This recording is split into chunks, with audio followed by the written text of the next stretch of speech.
Bonjour Monsieur Pécastin. Bonjour monsieur. Vous êtes le nouveau président de l'Union sportive d'Aquoise depuis 6 mois.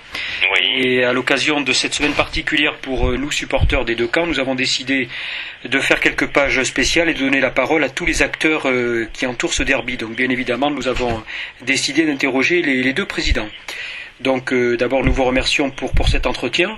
Mais avec plaisir. Et nous souhaiterions d'abord commencer cet entretien avec une première question concernant la position actuelle de l'Union sportive d'Aquoise. Sur les 4 premiers mois de ce championnat, estimez-vous que la position de l'USD est conforme aux objectifs que vous lui aviez fixés en début de saison? Tout d'abord, si on s'en tient strictement à votre question, elle est conforme dans la mesure où le seul objectif que j'avais pu fixer, c'était celui de ne pas descendre, donc d'assurer le maintien en rajoutant le plus rapidement possible. Il va sans dire qu'à ce jour, le maintien n'est pas assuré, loin s'en faut, mais je considère que hormis 2 faux pas à domicile que constituent les matchs contre Bourgoin où nous avons fait match nul et Narbonne que nous avons perdu alors que c'était un match, me semble-t-il, très largement à notre portée, je considère donc que le comportement de l'équipe a été tout à fait convenable. Certes, peut-être pas autant qu'on aurait pu l'espérer dans les résultats, mais totalement au niveau de l'état d'esprit qui a été celui des joueurs pendant toute cette première moitié de championnat. Est-ce que cet état d'esprit correspond aussi au renouveau et au staff et à la nouvelle dynamique que vous avez voulu impulser, et notamment avec Monsieur Dourte? Sans aucun doute, je pense que ça faisait partie des réflexions que nous avons pu mener en amont avec Richard avant qu'il ne prenne officiellement ses fonctions. Et je pense que quand on fait appel à un garçon comme Richard avec Jérôme Daré, on essaye de faire de la complémentarité, que l'un apporte toute son énergie, son enthousiasme, sa générosité, voire sa fougue, et puis que l'autre amène sa réflexion, sa modération et son analyse beaucoup plus dans le recul que ne pourrait le faire Richard. Donc ça me paraît être pour l'instant une complémentarité tout à fait intéressante qui nous permet finalement de faire une première moitié de saison assez convenable. Compte tenu de notre effectif, compte tenu de notre budget, compte tenu du recrutement qui a été effectué, je pense que ce que nous avons fait, c'est pas trop mal. Et puis j'en veux pour preuve ce que je considère être comme le principal et le meilleur baromètre, à savoir le sentiment, le vécu des supporters d'Aqua. Je pense qu'ils sont globalement satisfaits du comportement de leur équipe, même s'ils peuvent parfois regretter tel ou tel match, tel ou tel résultat. Donc pour l'instant, nous sommes dans le vrai. Ceci étant, je suis parfaitement conscient, comme le sont les entraîneurs, que tout ça est encore très fragile, tout ça mérite confirmation dans la deuxième phase, et tout ça est quand même à prendre avec excessivement de prudence, donc absolument pas ni d'autosatisfaction, ni de triomphalisme de notre part à l'heure où nous parlons. Alors on est bien sûr dans cette semaine particulière du derby qui arrive un petit peu tard cette année. C'est la dernière journée des phases allées et puis c'est dans la période particulière des fêtes de Noël. Est-ce que pour vous cette notion de derby présente encore quelque chose d'important aujourd'hui? Écoutez, j'allais vous dire oui ou non. Sportivement, comptablement, le match contre Mont-de-Marsan est un match qu'il nous faut gagner comme tous les matchs que nous disputons, mais encore plus, bien sûr, ceux que nous disputons à domicile. Donc à ce niveau-là, je dirais que le match contre le Stade Montois est un match comme les autres. Maintenant, au niveau de la passion, de l'enthousiasme, de tout ce que cela peut générer, surtout eu égard à l'histoire de deux clubs, à leur histoire commune et qui a été parfois un petit peu mouvementée. C'est vrai que c'est un match qui n'est pas tout à fait comme les autres, qui ne ressemble pas aux autres, et comme j'ai pu l'entendre ou le lire ces derniers temps, même si la plupart des joueurs qui vont disputer cette rencontre ne sont pas de purs produits d'Aqua ou de purs produits montois, il se trouve que l'environnement dans lequel ils évoluent fait que, au bout du compte, c'est toujours un match un petit peu particulier que celui que nous disputons contre le Stade Montois. Alors le Stade Montois va à masse depuis 2-3 matchs. Malgré tout, la redescente du top 14 est difficile. Quelle impression vous laisse ces allers-retours entre la Pro D2 et le top 14 ? Écoutez, je pense que c'est quelque chose de tout à fait logique, à savoir que monter, j'allais pas dire que c'était à la portée de tout le monde, pas du tout, mais monter, c'est quelque chose de tout à fait réalisable. On se rend compte parfois qu'au travers d'une génération sportive ou d'une réussite particulière au cours d'une saison, on peut faire des performances tout à fait remarquables et pourquoi pas accéder au niveau supérieur. C'est ce qui s'est produit pour l'US Dax en 2007, c'est ce qui s'est produit pour le Stade Montois l'an passé, ou il y a 2 ans plus exactement.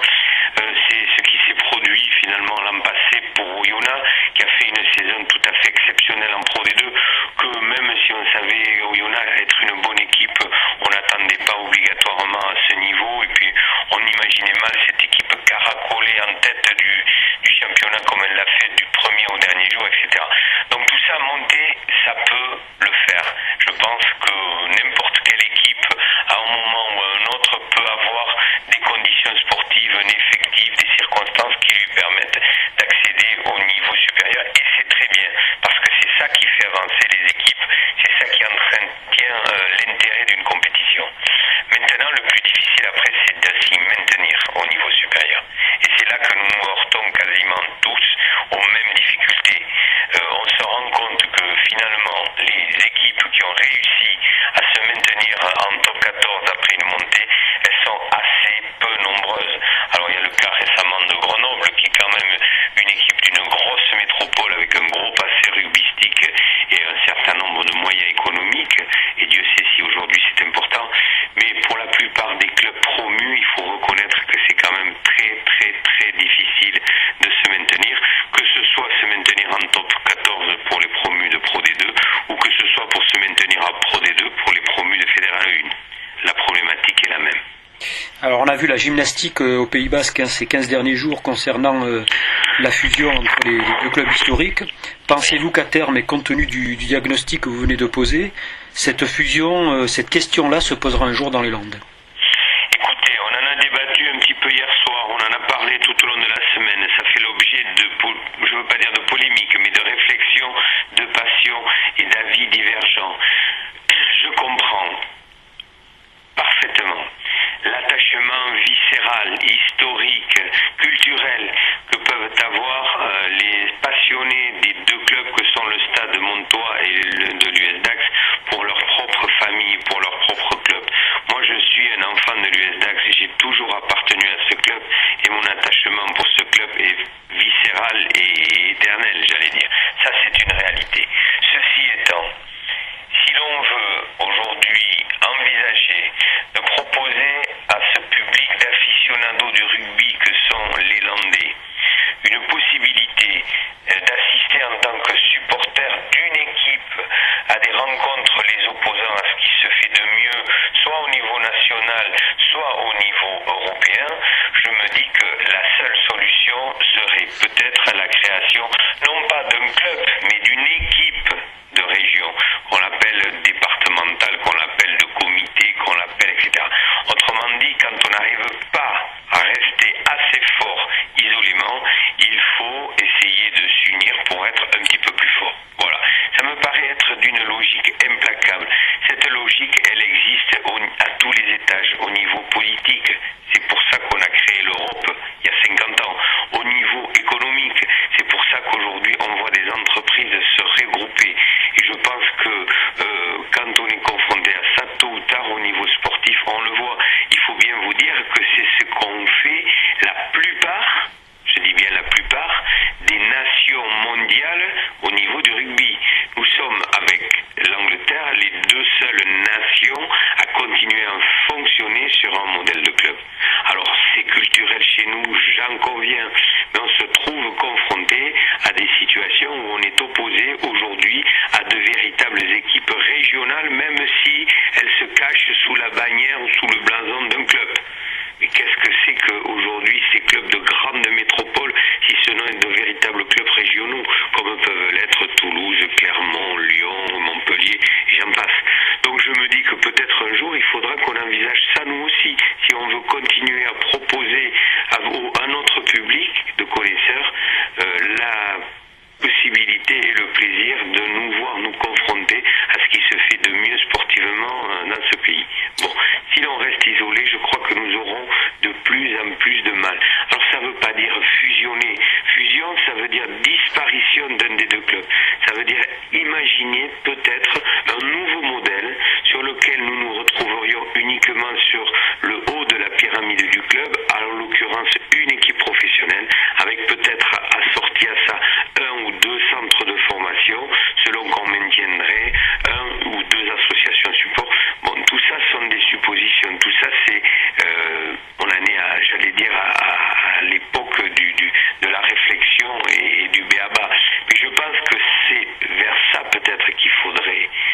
autre club un petit peu identique au nôtre dans un passé récent.